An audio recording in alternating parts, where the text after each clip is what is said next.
things go crazy. All right, so we're going to go 1, 2, 3, end. And the end, everyone goes like this. Just roll your fingers on here. And the shakers just a little bit, just quietly, a little quiet, and then we get louder. And then we get louder.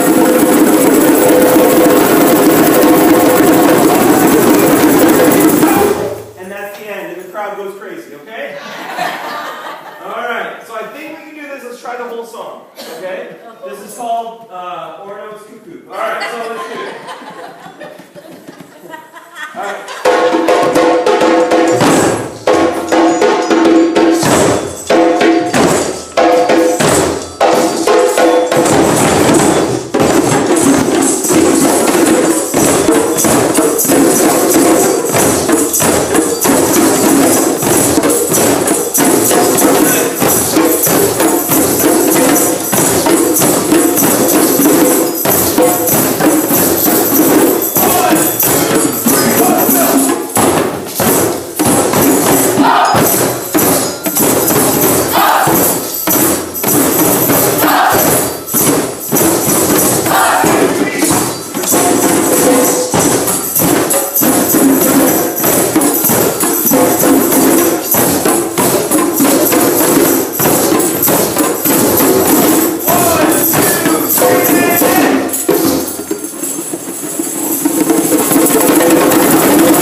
Every Wednesday at St. John's, 2 of them.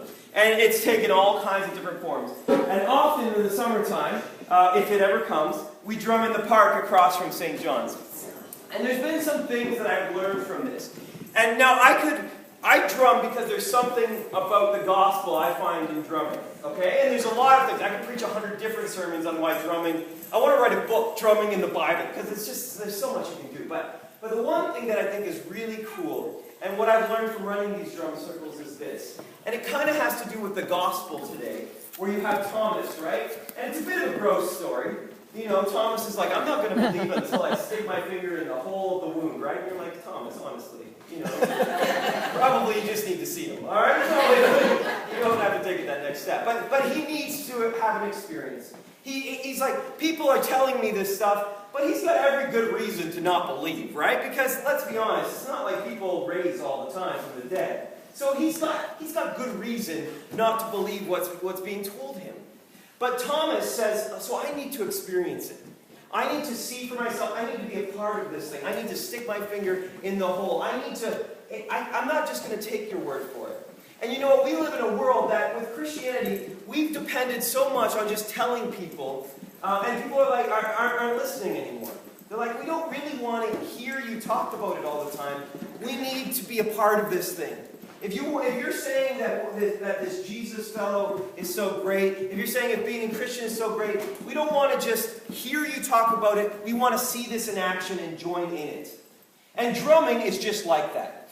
Drumming, you're united around a drum beat, right? At no time have I ever evangelized for drumming. I've never gone out and said, let me tell you about drumming. Let me tell you, what we do is we go in the park and we play. All right, we go in the park, we set up in a circle, and we start to drum. And when you start to drum, people start to think, what's going on? And you see people walking down the sidewalk. And they're walking, and then they slow down. And then they stop a little bit, and they're like, what are they doing? And sometimes they start to walk toward you. Sometimes they'll just stay there. But if they stop, I know I have them. Because this is what happens. They try not to be sucked into the beat, right? They try really, really hard. But they're staring, and then you see the head.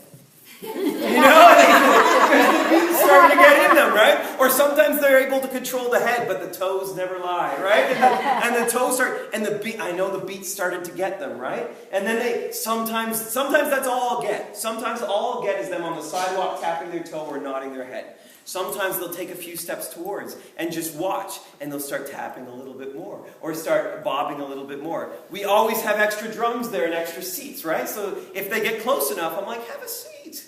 And they're like, no, I couldn't. Okay. You know? And they sit down. And we put a drum in front of them. They're like, no, I don't know how. And we're like, that's fine. And they're like, okay, well, I'll just sit it here in case, right? And so we're like, yeah, that's fine. And so eventually, the drum's just sitting there. And then eventually they'll start, tapping it like it might bite them. They're just like, okay. And they start to tap it. And we're like, try a little more. And they start, they start banging along. Usually they're horrible, right? Usually they have no rhythm at all when they start. And that's fine, because they've got a lot of people around them that are playing the rhythm, so they gradually are drawn into it. They try hard, they're off for a while, but then they get into it, right? And then they get sucked into the community of it, and they begin to really engage in this thing. And when I'm drumming and when I see this happen, I realize that this is a lot of what our faith is meant to be. Instead of I don't need to go out just to the sidewalk and be like, have you heard about drumming? Can I tell you about drumming? Instead, by drumming, by living out the rhythm, people are drawn to it. I think as we as a community, as this St.Saviours in Orono, if we begin to live out the faith, to live out these things of loving our neighbors, to live out these things that Jesus teaches, and just say, come join us in the living out. And then in that living out, we begin to share. I mean, one of the things that I love to do in drumming is after they've been drumming for a while, is just go around in a circle and say, why do you drum? Like, why is it? You know what? It's remarkable how many times it's a spiritual reason. Our whole drum group isn't from the church, right? But they'll be like, there's something in it that speaks to my heart, right? There's this need that I find. You know what? And so I don't need to ever even preach the virtues of drumming, because they all go around and say all the things I would ever want to say. And I think with faith as well is that when we begin to live it out and welcome people into our presence of living it out, then we say, what is it that's compelling? And then we have these conversations, and then our doctrines come out of that, and our beliefs come out of that. But so often we rely solely on just saying, this is what you should believe. When I was in Bible college, we watched this debate between a Christian and an atheist.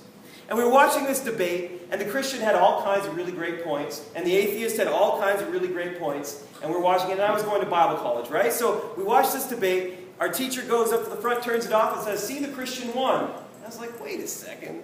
I'm pretty sure if we were in a class of atheists, the teacher would do the exact same thing, go up to the front, turn off the video, say, see, the atheist won.